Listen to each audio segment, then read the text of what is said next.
Sanjay Singh. Okay, I know yours is a maiden speech, but maximum 15 minutes. धन्यवाद Maximum सभापति 15 महोदय। minutes. मुझे Maiden speech. यहाँ महामहिम राष्ट्रपति के इसलिए बोला 15 मिनट। अभिभाषण के धन्यवाद प्रस्ताव पर बोलने का मौका दिया गया है। महामहिम राष्ट्रपति जी ने अपने भाषण में बहुत सारी बातें की, उसके ऊपर विपक्ष ने बहुत मुद्दे उठाए, कई बिंदुओं पर सरकार का ध्यान आकर्षित करने की कोशिश की, लेकिन एक जो सबसे बड़ा मुद्दा सामने आया है वो इस देश के लोकतंत्र को बचाने का मुद्दा है। मान्यवर, आज इस देश का लोकतंत्र खतरे में है और ये बात कोई संजय सिंह नहीं कह रहे, ये बात इस सदन का कोई सदस्य नहीं कह रहा है, बल्कि हिंदुस्तान की सर्वोच्च न्यायालय के 4 प्रतिष्ठित न्यायाधीशों ने बाहर आकर, पहली बार आजादी के बाद यह घटना हुई है कि 4 न्यायाधीशों ने कहा हिंदुस्तान का लोकतंत्र खतरे में है, हिंदुस्तान के लोकतंत्र को बचाने की आवश्यकता है। मान्यवर, आज हिंदुस्तान के लोकतंत्र पर जिस प्रकार से एक के बाद दूसरा हमला हो रहा है, ये लोकतंत्र हमको आसानी से हासिल नहीं हुआ है। मान्यवर, ये आजादी हमको बहुत आसानी से हासिल नहीं हुआ, ये संविधान हमको बहुत आसानी से हासिल नहीं हुआ। इस संविधान को, इस देश की आजादी को पाने के लिए शहीद आजम भगत सिंह ने, सुखदेव ने, राजगुरु ने, रामप्रसाद बिस्मिल ने, अशफाक उल्लाह ने, राजेंद्र लहड़ी ने, खुदीराम बोस ने, और जब इस देश के अंदर राष्ट्रपिता महात्मा गांधी ने आंदोलन चलाया, उनके त्याग और बलिदान से देश आजाद हुआ है। किसी फर्जी राष्ट्रवादी के त्याग और बलिदान से देश आजाद नहीं हुआ है। मान्यवर, मैं कहना चाहता हूं, मैं बड़ी विनम्रता पूर्वक आपसे कहना चाहता हूं मान्यवर, आज जिस प्रकार से देश के अंदर हालात पैदा किए जा रहे हैं, चुनी हुई सरकारों को, लोकतांत्रिक ढंग से चुनी हुई सरकारों को, ऐसी सरकारों को जिनको प्रचंड बहुमत से देश की जनता ने चुना, उस सरकार को चलने नहीं दिया जाता। मान्यवर, चाहे वेस्ट बंगाल की सरकार हो, चाहे दिल्ली की सरकार हो, एक निर्वाचित सरकार जिसको 70 में से 67 विधायकों का बहुमत मिला, हमसे क्या दुश्मनी है सरकार से, इस देश की सरकार की, मुझे समझ में नहीं आता। मान्यवर, चुनाव में हमारे प्रधान सेवक ने, देश के प्रधानमंत्री जी ने, वो देश के प्रधान अभिभावक भी हैं। मान्यवर, मुझे तकलीफ है, कष्ट है, पीड़ा है इस बात की कि देश के प्रधान सेवक ने रामलीला के मैदान से कहा अरविंद केजरीवाल तो नक्सलवादी है, इसको जंगल में भेज देना चाहिए। मान्यवर, मुझे तकलीफ है इस बात की, पीड़ा है।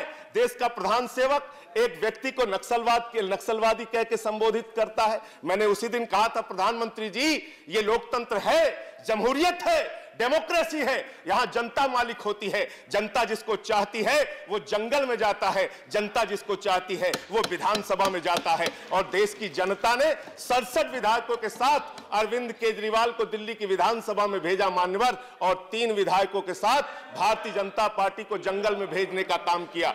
मान्यवर, मैं बड़ी विनम्रता पूर्वक आपसे कहना चाहता हूं, नफरत की बुनियाद पर हिंदुस्तान नहीं चलेगा, मोहब्बत की बुनियाद पर हिंदुस्तान चलेगा। आम आदमी की आवाज को दबाने की कोशिश मत कीजिए, आम आदमी की आवाज को दबाने की कोशिश मत कीजिए, सही सुनने की क्षमता रखिए, सही सुनने की क्षमता रखिए। मान्यवर, मैं कहना चाहता हूं, ये वो लोग हैं जो इस देश को बर्बाद करना चाहते हैं, ये वो लोग हैं जो ताजमहल को तोड़ना चाहते हैं। मान्यवर, हम यहां आए तो आपने हमको सौगंध दिलाई मान्यवर, इस देश के संविधान की रक्षा की, इस देश के एकता और अखंडता को अक्षुण्ण रखने की आपने यहां सौगंध दिलाई। मान्यवर, लेकिन मुझे जरा बताइए, एक चुना हुआ इनका विधायक कहता है ताजमहल इसलिए तोड़ देना चाहिए क्योंकि उसको मुगलों ने बनाया। मैं पूछना चाहता हूं, कुतुब मीनार भी तोड़ डालो, उसको भी मुगलों ने बनाया, देश की पार्लियामेंट भी तोड़ डालो, देश का राष्ट्रपति भवन भी तोड़ डालो, जीटी रोड भी तोड़ डालो। हिंदुस्तान नफरत की बुनियाद पर नहीं बनेगा, मोहब्बत की बुनियाद पर हिंदुस्तान को बनाना है, हिंदुस्तान को आगे ले जाना है। वो कहते हैं मारो काटो, लोगों को बर्बाद करो और हम कहते हैं बेघर बेदर लोगों को आबाद करो। ये हमारी राजनीति का हिस्सा है। ये गंगा जमनी तहजीब का देश है मान्यवर। ये वो देश है जहां पर बिस्मिल्लाह खान की सहनाई संकट मोचन के मंदिर में गूंजती है मान्यवर। ये वो देश है जहां मलिक मोहम्मद जायसी पद्मावत लिखते हैं मान्यवर। ये वो देश है जहां मोहम्मद रफी गाना गाते हैं, मेरे रोम रोम में बसने वाले राम, जगत के स्वामी अंतर्यामी, मैं तुझसे क्या मांगू। इस देश के अगर नफरत की बात की जाएगी, भाई से भाई को बांटने की बात की जाएगी, हिंदू से मुसलमान को लड़ाने की बात की जाएगी, अगर आप पिछड़ा और दलित सवर्ण की बात की जाएगी, मुझे बहुत अफसोस है कि इस देश के लोकतंत्र को आज जिस प्रकार से कुचलने की कोशिश की जा रही है। एक निर्वाचित सरकार है दिल्ली के अंदर, उस निर्वाचित सरकार के मुखिया अरविंद केजरीवाल हैं। क्या गुनाह है उस केजरीवाल की सरकार का? यह गुनाह है कि वो बिजली आधे दाम पे देती है, यह गुनाह है कि पानी मुफ्त देती है, यह गुनाह है कि हमने किसानों को 50,000 रुपए हेक्टेयर मुआवजा दिया, यह गुनाह है कि हमने मोहल्ला क्लिनिक खोला। क्या हमारा यह गुनाह है मान्यवर की शिक्षा के स्तर को हिंदुस्तान में हमने सबसे बेहतर बनाने का काम किया? हमारा गुनाह क्या है, हमारा अपराध क्या है कि हम एक चुनी हुई सरकार को अच्छे ढंग से संचालित करना चाहते हैं? केजरीवाल की सरकार को लाट साहब के डंडे से आप चलाना चाहते हैं। लाट साहब के डंडे को बंगाल से दिल्ली तक आप चला रहे हैं, पूरा देश आपको देख रहा है। इसको बर्बाद करने की कोशिश मत कीजिए। उत्तराखंड में एक निर्वाचित सरकार को आपने बर्खास्त कर दिया, गोवा के अंदर आपने तिकरम से सरकार बना दी, आपने मणिपुर में तिकरम से सरकार बना दी और आप उसको अपनी उपलब्धि गिनाते हैं। लोकतंत्र को बचाने की जरूरत है, लोकतंत्र को बचाने की जरूरत है मान्यवर। मैं आपसे कहना चाहता हूं, आज जिस प्रकार से दिल्ली के अंदर अरविंद केजरीवाल की सरकार को, आज एक चुनी हुई सरकार को, 70 में से 67 विधायकों वाली सरकार को अगर ये सरकार नहीं चलने दे रही है तो इसका मतलब लोकतंत्र में हमारी कोई आस्था नहीं। लोकतंत्र में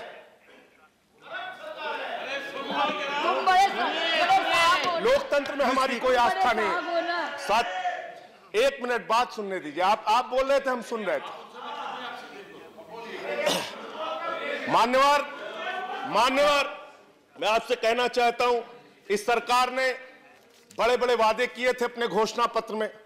घोषणा पत्र जनता के साथ आपका करार होता है। देश के प्रधानमंत्री ने चुनावी रैलियों में बड़े बड़े वादे किए थे, वो आपका इस देश की जनता के साथ करार है। उस वादे को आपको पूरा करना चाहिए। आपने कहा था इतना काला धन लाएंगे कि हर आदमी के खाते में 15 लाख जमा हो जाएगा। 15 रुपए भी आज तक किसी आदमी के खाते में नहीं पहुंचा। आज आपने चुनाव में कहा, मैं उम्मीद करता था कि अध्यक्ष जी यहां रहेंगे, मैं चुनाव में कहा 2 करोड़ युवाओं को रोजगार देंगे। रोजगार का वादा आपने पूरा नहीं किया। 84% रोजगार आपके कार्यकाल में घटा है। आपने किसानों से कहा कर्जा माफ करेंगे। उत्तर प्रदेश के प्रधानमंत्री जी ने चुनावी रैलियों में कहा हम कर्जा माफ करेंगे, लेकिन बड़ी विनम्रता पूर्वक मैं पूछना चाहता हूं, आपने उत्तर प्रदेश के किसानों के साथ क्रूर मजाक करने का काम किया है। 1 पैसे का कर्जा माफ किया, 2 रुपए का कर्जा माफ किया, 3 रुपए का कर्जा माफ किया। उत्तर प्रदेश के किसानों के साथ एक क्रूर मजाक करने का काम आपकी सरकार ने किया। और व्यापारियों की बात अगर हम करें, जिस व्यापारी ने आपको अपने कंधे पर उठाकर देश की सरकार बना दी, जिस व्यापारी ने आपको इतना लाइन में लगकर वोट दिया, आपकी क्या दुश्मनी है देश के व्यापारियों से, जरा हमको बताइए। पहले नोटबंदी लाते हैं, फिर जीएसटी लाते हैं, फिर रिटेल में 100% एफडीआई लेके आते हैं। अब जब बची खुची उनकी दुकान है उसको सीलिंग करके पूरे दिल्ली में उजाड़ने का काम करते हैं। 7 लाख व्यापारियों को आपने बर्बाद किया। तो आपने किसानों को धोखा दिया, आपने नौजवानों को धोखा दिया, आपने व्यापारियों को धोखा दिया, आपने इस देश के आम आदमी को धोखा दिया। और आप कहते हैं कि आप इस देश को तरक्की के रास्ते पर ले जा रहे हैं, आप इस देश को उन्नति के रास्ते पर ले जा रहे हैं। आज आम आदमी पार्टी की दिल्ली की सरकार को और उनके चुने हुए प्रतिनिधियों को इस सरकार ने एक के बाद दूसरी जिस तरह से उत्पीड़न करने का काम किया है मान्यवर, हमारे 15 विधायकों को गिरफ्तार करके जेल में डाल दिया गया। और विधायकों को तो जेल में डालना दूर की बात है, हमारे एक विधायक है सोमनाथ भारती, उनके कुत्ते को पकड़ने के लिए दिल्ली पुलिस के 40 जवान पहुंचे थे। 40 जवान। ये है आपकी सरकार। इस प्रकार से आप विरोधियों के खिलाफ कार्रवाई कर रहे हैं, उनका गला घोटने के, उनके लोकतंत्र की हत्या करने की आप कोशिश कर रहे हैं। आपने दिल्ली के मुख्यमंत्री के कार्यालय पर सीबीआई का छापा डलवा दिया, आपने शिक्षा मंत्री के कार्यालय पे छापा डलवा दिया, आपने हमारे स्वास्थ्य मंत्री के घर पे छापा डलवा दिया। आप दिल्ली के अंदर एक चुनी हुई सरकार को चलने नहीं देना चाहते। हमारे 20 विधायकों की आपने सदस्यता रद्द करवा दी संसदीय सचिव बनाने के नाम पर। वही संसदीय सचिव हरियाणा में सदस्यता रद्द नहीं होती, वही संसदीय सचिव हिमाचल में सदस्यता रद्द नहीं होती, वही संसदीय सचिव पंजाब में सदस्यता रद्द नहीं होती, वही संसदीय सचिव आसाम में, मिजोरम में सदस्यता रद्द नहीं होती। लेकिन दिल्ली में 20 विधायकों की आपने सदस्यता रद्द करके लोकतंत्र की हत्या की है। चुनाव आयोग ने एक ज्योति ने लोकतांत्रिक संस्थाओं का मर्दन कर रहे हैं। आप लोकतांत्रिक संस्थाओं का मर्दन कर रहे हैं, लोकतांत्रिक संस्थाओं को कुचलने का काम कर रहे हैं। ये ऊंची आवाज से आम आदमी की आवाज को दबाने की कोशिश मत कीजिए। मैं कहना चाहता हूं, इस सरकार से कहना चाहता हूं, अरविंद केजरीवाल को लाट साहब के डंडे से चलाने की कोशिश मत करो। हम जनता के हित में काम कर रहे हैं और करते रहेंगे। चमन को सींचने में पत्तियां कुछ झड़ गई होंगी, यही इल्जाम हम पर लग रहा है बेवफाई का। मगर कलियों को जिसने राउंड डाला अपने पैरों से, वही दावा करे हैं इस चमन की रहनुमाई का। आप इस चमन की रहनुमाई का दावा कर रहे हैं, आप इस चमन की रहनुमाई का दावा कर रहे हैं। इस गरीब आदमी के, इस मुल्क के गरीब के दर्द को समझने का कोशिश कीजिए। ये लोहिया का देश है, ये गांधी का देश है, ये जेपी का देश है। डॉक्टर लोहिया ने नारा दिया था, राष्ट्रपति हो या चपरासी की संतान, सबको शिक्षा एक समान। लोहिया का नारा था, जब तक भूखा इंसान रहेगा धरती पर तूफान रहेगा। और झारखंड के अंदर कोयला देवी की 11 साल की बच्ची संतोषी भात भात कह के मर जाती है। आज भी इंसान भूख से मर रहा है 70 साल के बाद। और आपकी सरकार को, ये राष्ट्रीय शर्म की सरकार है जिसको शर्म नहीं आती। भूख से, गरीबी से लोग देश के अंदर मर रहे हैं और आप यहां बैठकर बड़ी बड़ी बातें कर रहे हैं, बड़े बड़े दावे कर रहे हैं। एक बात के लिए मैं इस सरकार से सहमत हूं, सुनने की क्षमता रखिए। एक बात के लिए मैं इस सरकार की तारीफ करूंगा। मेरे विपक्ष के मित्र हो सकता है मुझसे सहमत ना हो, लेकिन अगर इस सरकार के अंदर कोई क्षमता हो ना हो, लेकिन अगर अंतरराष्ट्रीय भाषण प्रतियोगिता करा दी जाए तो नंबर 1 पर यह सरकार आएगी, 2 नंबर पर नहीं आएगी। ये मैं कह सकता हूं मान्यवर, ये मुझे पूरा यकीन है, भरोसा है इस सरकार के ऊपर। साथियों, किस प्रकार का हिंदुस्तान आप बना रहे हैं। आपने 40,000 रुपए का कर्जा नौजवानों को दे के बार बार मुद्रा करते हैं। आपने कितनी मुद्राएं देश के बड़े बड़े पूंजीपतियों को दी है, उसको सुनना चाहेंगे क्या?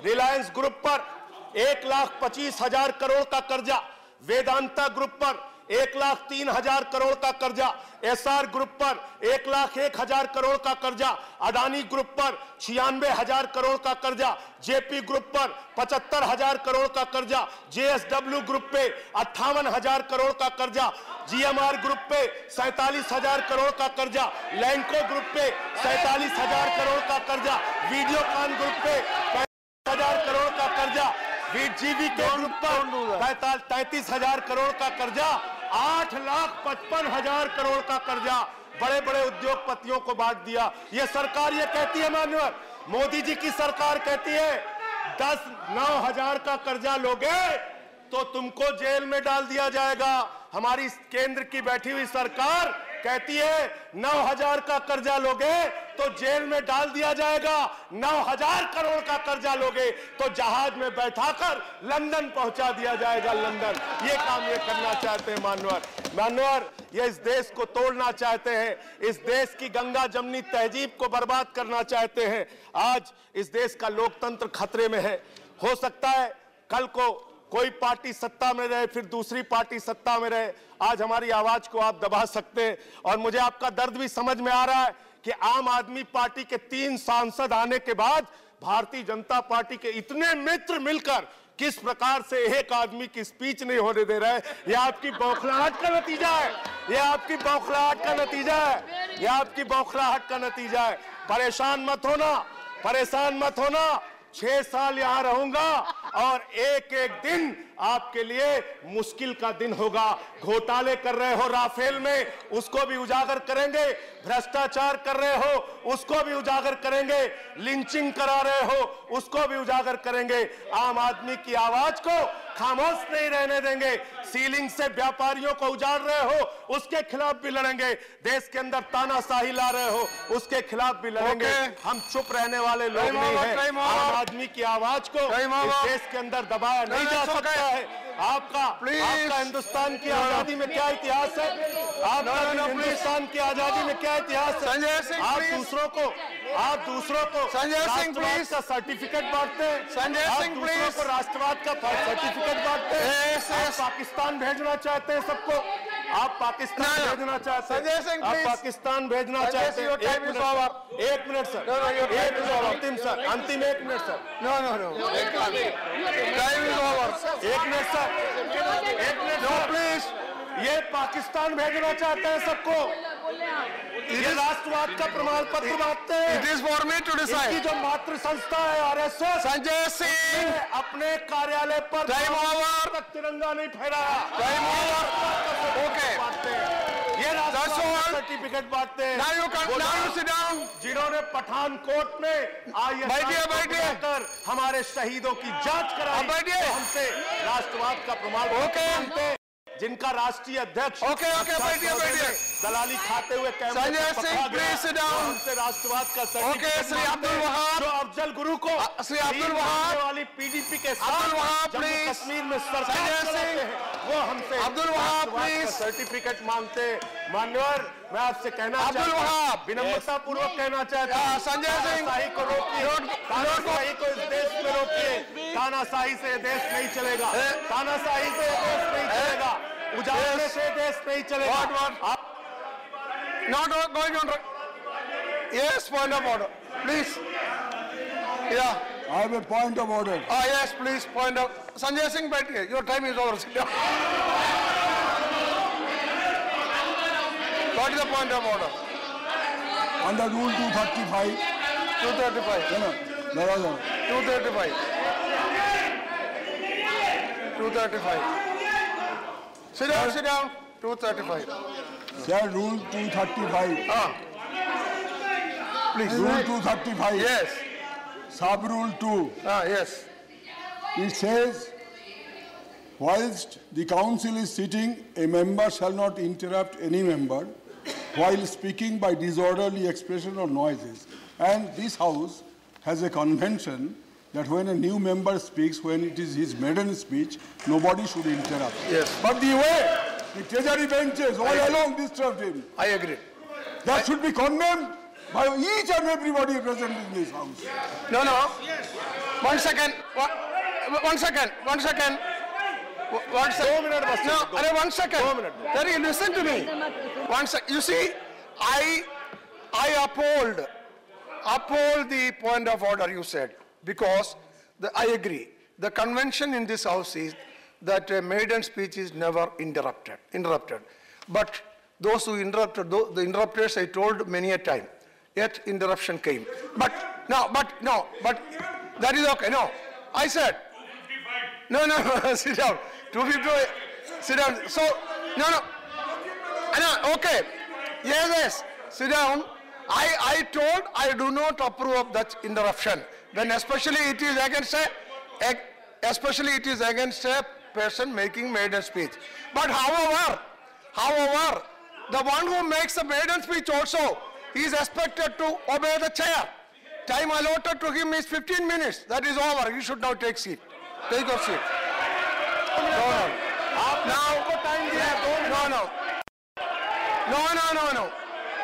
I told him. No. See, you see. Sit down. The members, listen to members. Sit down. No. See, yes, sit down. अरे मिश्रा जी बैठिए, मिस्त्री जी बैठिए, आप बैठिए मिस्त्री जी, listen to me also. Now please, please, now please, now please listen, please listen. Already my throat is not good, so have some sympathy on me. See, before he started, I told him his time is 15 minutes, and he spoke 17 minutes. He spoke 17 minutes, I have noted. And when you see, now this tendency of some members, when the speech is palatable to their ears, they want to continue. When the speech is not palatable, they want the chairman to stop it. This cannot be. Chairman cannot act according to the whims and parties of members. So you sit down. You sit down. Wahab. Nothing else will go on record. Wahab. Nothing else will go on record. Wahab will speak. It is not going on record. Sanjay Singh, sit down. Sanjay Singh, sit down. Wahab, you speak, otherwise you start. Wahab, you sit. Sanjay Singh, you sit down. Sanjay Singh, you sit down. Now, Wahab, you speak.